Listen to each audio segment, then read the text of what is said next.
আপনি দেখবেন অধিকাংশ মানুষের মধ্যে এই জিনিসটা অনেক বড় একটা খারাপ জিনিস, কিন্তু যদিও সে বুঝে না।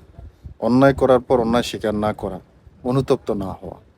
আপনি যদি একটু ভুল চিন্তা স্বীকার করেন, যায় না হ্যাঁ, এই ভুল দুনিয়ায়। স্বীকার, কিন্তু যে ভুল স্বীকার করে, সেই মাত্রই বড় হয়। হ্যাঁ, সে বড় হয়। আর যে ভুল স্বীকার যায় না এ ছোট। ছোট হয়। এ আল্লাহর কাছে ছোট, বান্দার মানুষের কাছে কাছেও হ্যাঁ ছোট। ছোট হয়। কিন্তু এই যে একটা গলত ধারণা মানুষের, যে আমি মনে হয়, যেমন ধরো ফর এক্সাম্পল, আমি আপনার সাথে একটা ভুল করে ফেলছি, অন্যায় করে ফেলছি।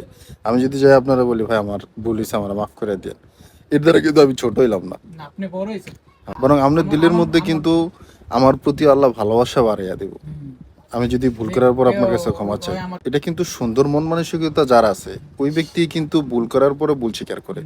যার মাথায় কোনো জ্ঞান নাই, বুদ্ধি নাই, আপনার কোনো বিবেক নাই, সে কিন্তু আপনি ভুল শিখা যাবে না। ভুল স্বীকার করবো না, কেন যাবে না? একতরফা। তার তো বিবেকই নেই। হ্যাঁ, যাই হোক, এখন মূল বিষয় হচ্ছে প্রতিটা মানুষের উচিত যে সে যদি কারোর সাথে অন্যায় করে, তার উচিত তার কাছে ক্ষমা চাওয়া, ক্ষমা চাওয়া নিজে হইলো অনুতপ্ত সবচেয়ে বড়। হওয়া।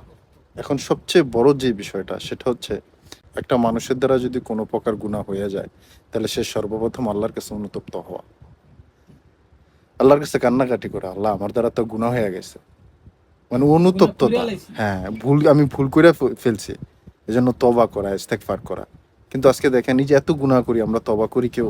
আচ্ছা মামুন ভাই, আরেকটা কথা, যে আপনার সাথে আমি অন্যায় করছি, আপনার কাছে যাওয়ার আগে আমার মৃত্যু হয়ে গেছে, এটা কি আল্লাহ মাফ করবেন?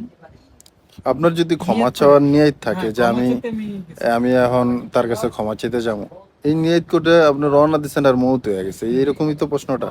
আল্লাহ মাফ করে দেব, কারণ আল্লাহ আপনার দিল দেখে বিল দেব। কথা বুঝেন নাই? আপনার তো দিলেই ছিল যে আমি তার কাছে যাব, তার কাছে ক্ষমা চাবো, হ্যাঁ, আমার অন্যায় হয়েছে, ভুল হয়েছে। আল্লাহ পাক সবাইকে জ্ঞান অর্জন এবং জ্ঞান বুদ্ধি থাকার জন্য, জ্ঞানটা অর্জন করার জন্য আল্লাহ সবাইকে, মুমিন মুসলমান যত আছে, প্রবাসে, দেশে, যে যেখানে আছে, আল্লাহ পাক সবাইকে ভালো রাখুন। আমিন।